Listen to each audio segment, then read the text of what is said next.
Salutations Rangers, General Bradley 101 back at you again with some more lore. And today's video, boys and girls, we're doing something we haven't done for quite some time. Yesterday, ladies and gentlemen, we're doing a top 5 video. And today's video, we're going back to the Vaults of Mars, and we're taking a look at the top 5 murder robots of the Mechanicum, aka the Battle Automata of the Adeptus Mechanicus. So strap on in, buckle up, grab your favorite bucket of bolts, and let's take a look at these magnificent, murdering, marvelous Martian machines of Warhammer 40k.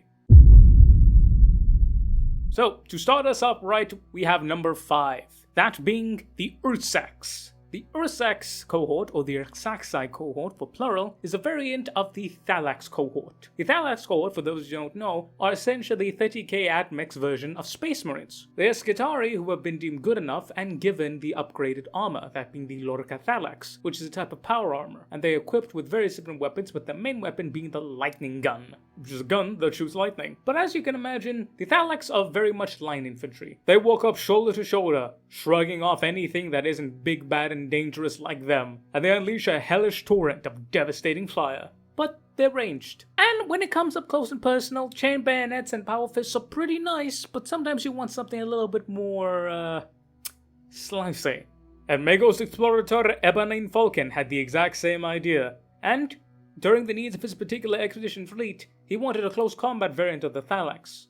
So, he decided that he would give them dual pairs of lightning claws. But then, he also wanted them to go pretty fast, so he slapped on a big powered jetpack onto them. And, considering that he himself was a really top tech scientist when it came to Volkite, he decided that he would include Volkite as well. But not any regular Volkite, no. He decided to install a massive Volkite incinerator in the center torso of these Ursax. And thus, ladies and gentlemen, was the Ursax born. Fast moving, hard hitting, and with a giant Volkite laser death beam in the center of the chest. To say that these boys were a terror on the battlefield was something else entirely, mainly because they were not true automata, in the sense that they had some form of mechanical brain. They were Skitarii, human beings with feelings, thoughts, personalities, and everything in between, and they were interred into the Lorica Thalax, meaning that they could gain veterancy, they could learn, they can adapt, and most terribly to everyone involved, they understood the concept of terror warfare. Indeed, while the Thalax are said to be the stalwart moving line infantry, noble and defiant, the Ursax were said to be much more severe in their nature, much more aggressive, much more furious, and much more bloodthirsty. Not too much that it made it a problem, but just enough that it would scare some folks. And being the fast-moving shock troops that they are, they gained a panache for making the enemy scared. Like I said, they're humans, so they know how to do that. As a common tactic would be running up to a particular stubborn enemy, grabbing them with both of their lightning claws, pinning them in place, and activating the Volkite incinerator in their chest. Quite literally, giving them a death hug. Salamanders do not approve. And this special type of Volkite weapon, known as the incinerator, was said to be so devastating that it could easily pierce Space Marine power armor, and it's rumored that he could even damage/pierce Terminator armor. Of course, that's only when it's quite literally at point-blank hugging distance, but still, that's pretty dangerous. The Ursax proved to be a smashing success, as they completely complemented the Thalax very well. The Thalax would form a long-range shooting anvil, and the Ursax, well, there would be the very close-quarters bloody Inferno Incinerator hammer that would smash apart the foes of the machine guard in a righteous retribution of metal and fire. Whilst initially only a field modification, or deemed so a field modification by the Mechanicum, when Falcon himself disappeared for whatever reason, he had various different many acolytes who would continue the work. They would spread the knowledge of the Ursax, and it would become its own official pattern of Thalaxy as designated by the Martian Mechanicum. And during the terror that was the heresy, they became a staple in both loyalist and heretic armies, in specifically 2 types of combat. One, Zone Mortalis, aka the Fatal Ground. Basically, imagine on the Death World, in space, anywhere where it's close quarters, bloody, brutal combat, aka the same combat that the Breachers love. In fact, that was the second reason why they were used so much. They were often used to deploy as an anti-Space Marine threat, again, more specifically against Breachers. As I mentioned before, the Volkite Incinerator and the Lightning Claws can make a short work of a Space Marine, and the Lorica Thalax is indeed Space Marine class power armor, so it's pretty durable. Combine all this with the fact that the Ursax were indeed still human, meaning that they could feel, think, and suffer from various different ailments. Not as much as a normal human, mind you, but just like the Space Marines, they could get a little crazy. And we have more than one story of Ursax going a little cuckoos and doing a bit of a Night Lord cosplay. But Like all of these awesome automata, at the end of the heresy, they would be lost, discommissioned, or we don't really know about it. Maybe some of them are just chilling on some long-lost, fucked-up ForgeWorld in the corner of nowhere. Who knows? But that's number 5, the Thalax. And then that leads us on to number 4. Alright, at number 4 we have the Vorax class Battle Automata. The Vorax class is a unique type of hunter-killer automata, and this unit itself is special because it was created pre-Imperial Mechanicum. See, for those who don't know, there was indeed Old Knight, and Mars itself was completely fucked with various different types of mutants as well as robots running around trying to kill each other, and the people within. However, before the Reunification Wars and before the Imperium of Man was a thing, the Martian Mechanicum formed itself under the Red Priests of Mars, and they created the first ever true united planetary government ever since the fall of the old interstellar human empire. And to combat these various roaming bands of mutants and rampant thinking machines, what the priests of the Admech did is that they created the Vorax. The Vorax were known as a hunter-killer class, and the proof is in the pudding, or in this case, to the name. They were meant to hunt down and kill whatever their Martian Mechanicum deemed to be a threat against them. To do this, their particular type of robot brain was made to be incredibly animalistic, incredibly ferocious, incredibly bloodthirsty, incredibly stubborn, and incredibly dedicated. And since this is 40k, they weren't only used against mutants as well as other robots. We have several accounts of them being used against quote-unquote rebellious populations or quote-unquote unclean populations or tainted populations, and needless to say, these things were beyond nightmarish. They would roam around at Mach speed, wielding rotor cannons and lightning guns, and having 2 vicious bayonets made out of power swords planted on the guns. They were terrible, they were maniacal, and they were outright evil. But it's a weird type of evil. It combined the savage nature of the mind of a predator with the cold, calculating, machine-like intelligence of the automata. There are accounts of them running around hunting, and some would dare swear, cackling, against the various different types of prey they would fight, only to suddenly be stopped when a kill goal had been set or an objective had been fulfilled. At that point, they would lose their bestial essence, stand back up, and simply walk back to their master, leaving behind in their wake hundreds of thousands of dead, dying, and even more emotionally and mentally scarred. Indeed, so terrible was the reputation of the Vorax that even during the heresy, it was still derided by both loyalists as well as traitor Mechanicum. This thing had such a terrible, vicious, bloodthirsty nature to it that both sides were very, very wary of deploying it. So much so that it was super rare in the heresy. Not to mention after the heresy, I don't know, you're lucky if you're going to find one of them lying around. Maybe in Trajan's vault, but who knows. The Vorax class is a definition of an animalistic predator made for a purpose. And that purpose is bloody destruction. And I think that alone earns it a solid place at our 4th tier. Alright, next up we have our 3rd place. And for our 3rd place, we go over to the 4th Legion and Mr. Peter Turbo himself, Lord of Salt and hater of all things yellow. Because we're talking about the Iron Circle. The Iron Circle was a unique formation of 6 Domata Ferrum class battle automata. The Domata Ferrum was a unique type of battle automata that was known for its sheer height, weight, and destructive potential. They were known as the perfect foot soldiers, as they were able to counter both hordes of regular infantry and even give Adeptus Astartes a run for their money. But Mr. Peter Turbo, he took this a step further. The Iron Circle was formed in a direct response to when a group of assaulting loyalist space marines managed to get onto the bridge of Peter flagship and actually threaten the Primarch, killing his previous Cataphracti armored elite in the process. After this initial issue, Perturabo had then decreed that his current Cataphracti guard were insufficient for the task of protecting him, and that he needed something better, something different. So he took the Domitar class battle automata, as well as adding various different elements, both internal and external, from the Conqueror class battle automata, itself being a previous iteration of the Domitar, not to mention threw in his own unique technologies, most of whom were indeed forbidden by the Mechanicum, and he created the Iron Circle. Now the Iron Circle were indeed telepathically linked to Mr. Peter Turbo, meaning they could read his mind and he could read theirs. He could command them with his mind and they literally acted on the brain impulses of his commands. Also, they may actually be AI. As we mentioned before, there are strong, very potent rumors that Mr. Peter Turbo actually put in AI brains into these boys, or pseudo AI brains, and decided that, you know what? Fuck the Mechanicum. I'm gonna do what I wanna do, and I'm gonna make me some robots. And this theory is further supported by even more rumors. I don't know if that sense is an oxymoron, but it made sense in my head. You see, it's said that these Iron Circle were actually meant to be both a bodyguard but also a type of secret police, watching for any type of dissent or disinformation or disloyalty from his own legion within. As the heresy dragged on,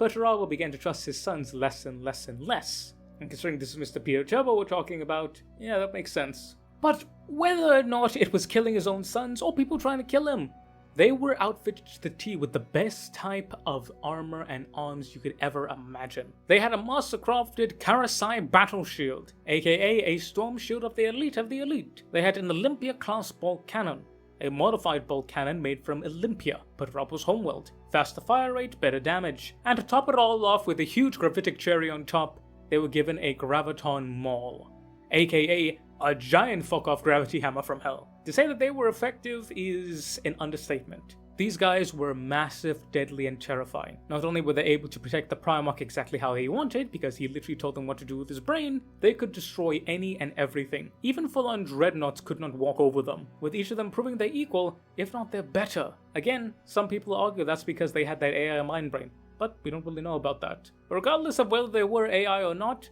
the Domitar pattern were hilariously efficient, and they did indeed earn the right to be the Iron Lord's bodyguard. The only problem is, there's only 6 of them, so if you lose one, you lost 6 of your boys, which is, kind of unfortunate. A problem which our second place does not have.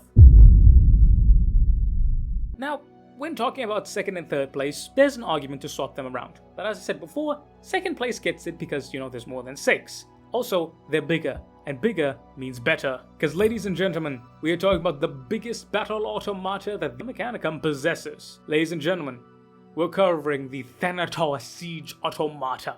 God, I love this big chunky bastard. The Thanatar is the end-all and be-all of big heavy robot. As its name implies, it was created specifically to deal with sieges and in siege warfare. That meant that not only was it physically the strongest robot, it also had the ability to carry the biggest weapons. And when we get into exactly what this thing is, ooh boy, you guys are gonna see why. The Thanatar was built from the ground up to be a brick shithouse of a piece of robot. Its frame is initially heavily reinforced. Before anything else is done, several layers of adamantium and plasteel are fused together again and again and again, layering each other, creating the sheer, utter, resilient nature that the Thanatar is known for. So much so that actually destroying the frame of the Thanatar proved very difficult unless you had significantly greater caliber weapons. Not to mention, the armor of a Thanatar was incredibly heavy and incredibly durable. The thing so, it wasn't heavy because of the materials used to make out of it. The materials used to make out of it, mostly adamantine and ceramite, were actually pretty relatively light.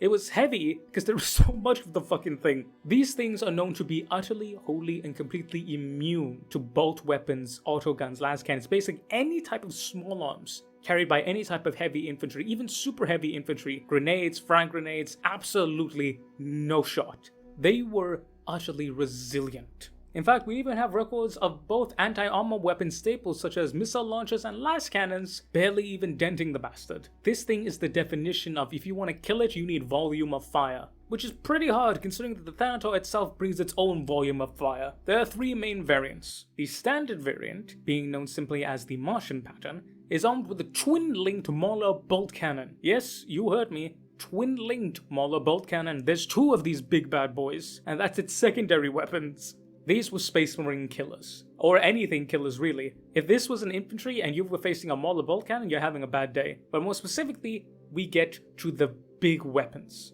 There are 3 main varieties. The Martian pattern has the Helix Plasma Mortar. This thing is the plasma gun from hell. Drawing on power from the initial reactor of the Thanatar's own internal reactor, this big bastard can create literal Space Marine-sized blobs of plasma and shoot literal mini-suns across kilometers away and landing onto fortress walls or, God forbid, enemy infantry formations. And if you think that's bad, no, because there are 2 ways to fire it. The one is the standard ground impact, in which case you literally turn some sand into glass, or you have the airburst mode, in which case the plasma ball will detonate when it reaches a certain point of elevation above the ground, literally showering the entire area in infernal, sun-grade level heat plasma. Meaning that it doesn't matter whether you are high, low, above, inside, or anything about, the plasma mortar has a way to kill you, and my god, it is just terrifying. The second option we then have is what is known as the Calyx. The Calyx is more of a balanced take, as it has a Solex pattern heavy las cannon. This is like a regular las cannon, except much bigger. Some say it has nearly double or quadruple the amount of firepower of a regular las cannon, but we don't really know. So just pick the middle ground and say it has 3 times the punch, which is holy cow. But as I said, this is more of a balanced take, because it has a bit of goodness in melee. Now don't get me wrong, a regular Thanator can touch pretty much anything in melee that isn't another Thanator, but this guy has a Graviton Ram. The Graviton Ram is a giant hammer, number 1, but more than that, it is a hammer that generates gravity waves, specifically anti-gravity.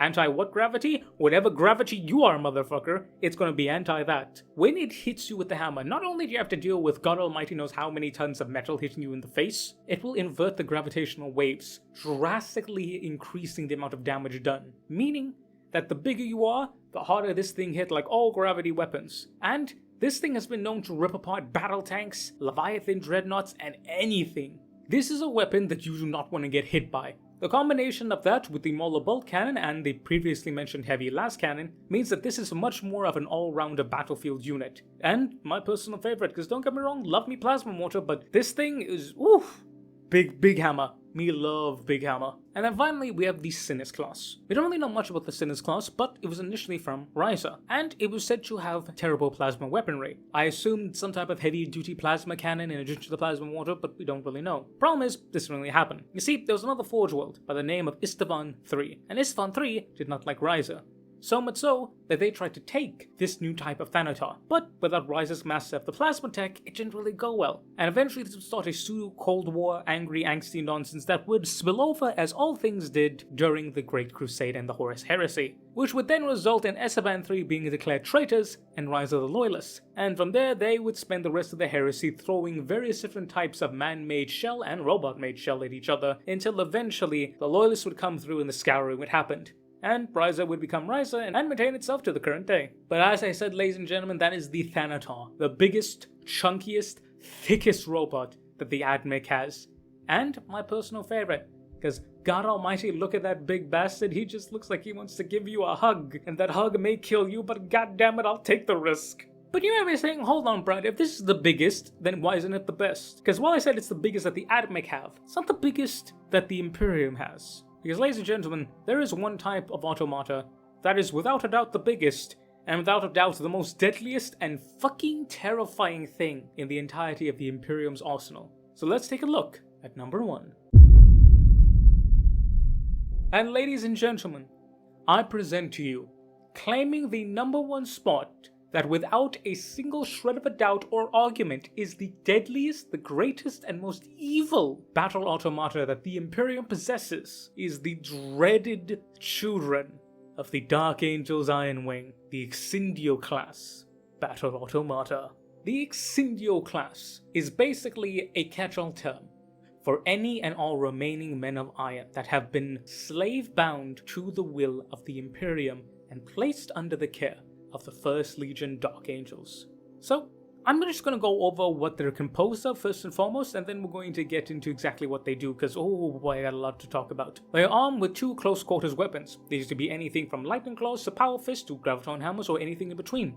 They also have 2 giant server arms known as manipulator arms, 2 combi bolters as secondaries, a giant fuck-off shield known as a refractor field, and oh yeah, they can also take a phosphex launcher, a nerve induction shredder, an automatic pulse cannon, or a graviton flux projector, in addition to grav guns, rad cleansers, or plasma repeaters. Also 200 killer missiles, cause fuck you, that's why. Now you may be asking, okay Brad, you're really rushing through this, why? This is like your bread and butter. Yes, but I want to talk about what the fuck is in this thing's brain, because this has a shackled artificia, aka a silica animus, aka a fake brain, aka robot. When I say that these things are literal men of iron, I mean it in the most terrible and evil sense of the word. Each and every single Exindio is the definition of murder incarnate. Most of them are 10,000 years old, and that's not a joke. But more than that, these are the remnants of the men of iron that the Imperium had to capture because they couldn't kill throughout the entirety of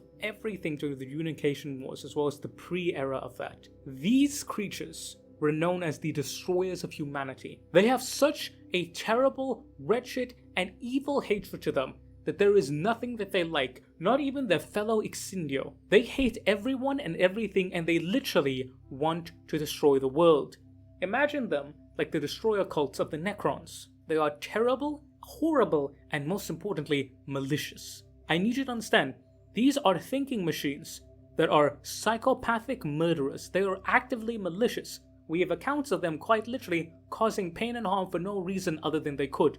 They are not normal machines, they are not normal robots, they are actively evil bastards. How evil are they? So evil, in fact, that some of them were even main characters. I'm not joking. We have records that some of the Exindio that the first possessed were known as tyrants of old night. They quite literally went around killing things, or in some cases enslaving human populations and having them serve as their king. Again, these were the remnants of the Men of Iron that the Imperium didn't have the power to destroy or couldn't destroy. So they captured them. They then enslaved them with the shackled Artificia as well as the Artificia kill switch. By the way, if you were thinking, oh my god, these are malicious murder robots that make the Terminators look like puppies, why on earth would you ever use them? Artificia kill switch. If Mr. Murder Robot gets a little too murdery, just press the button and pop goes his brain, hopefully. So, not only are these things armed with Dark Age of Technology weapons, they come from the Dark Age of Technology themselves. And as I mentioned, these aren't artificial brains. These are actual AI, quote-unquote living, breathing, and thinking, most important part, meaning that they have the knowledge of over 10,000 years worth of malice and evil, over 10,000 years worth of war. They remember the combat tactics that the old interstellar human empire did to them, and they have the malice to recreate that. More specifically, they hate literally everything, including themselves. I cannot stress this enough. These are the most wretched, evil, and foul things in all of Warhammer 40k, and that is saying a lot. So combining all those factors together, it is 137.42% without a single shred of a doubt. No one can argue with this. These are the #1 most deadliest automata in all of Warhammer 40k, because they are not from Warhammer 40k, and my god do they not like Warhammer 40k. Also, they fuck on the tabletop. But yeah, ladies and gentlemen, thank you all so very much for watching. Let me know what you guys think down below, and I hope that you guys really enjoyed today's video. But I also did a top 5, and I was doing a little bit of looking at some AdMech stuff, and I got a hankering to do something, so I was like, yeah, let's talk about big murder robots. But let me know down below, do you guys agree with my list? Do you disagree? Where would you put what where? And which indeed is your favorite big chunky boy? So I want to say a massive thank you guys for watching, and an even more massive thank you to my members. Shout out to my Lieutenant tier members, Mr. Eddie V3 and Miss Major of the Void. Shout out to my Sergeant tier members, Mr. Damiak, Mr. Andy McGee, Mr. Warsmith.Fireheart, and Mr. Corn's Butcher. Shout out to my Corporal tier members, Mr. Bowen, and Mr. Tremail the Math Kitty. And then finally, but certainly not least, shout out to my Private tier members, Mr. Thomas Waslons, Mr. Ivan_SVW, Mr. Michael Hayeda, and Mr. Hattori's Cuz. Thank you, each and every one of you, for doing this. It means the world to me. I am trying to make this my full-time vocation, so the more people who sign up and place their trust in me gives me more leeway to make this near daily content. And, it just means a hell of a lot that you guys love me so much, or trust me so much, or whatever, man, that you guys do. I appreciate it. But remember, as always, be free, and you will never have to pay for nothing. I will love you just the same, whether you give me $1 or not. Mwah! Yes, I will. But ladies and gentlemen, I've been the General Bradley 101. You've been beautiful, awesome, and amazing people. Thank you all so very much for watching. Make sure you stay strong out there, boys and gals. And I will catch y'all next time. Dismiss, Rangers.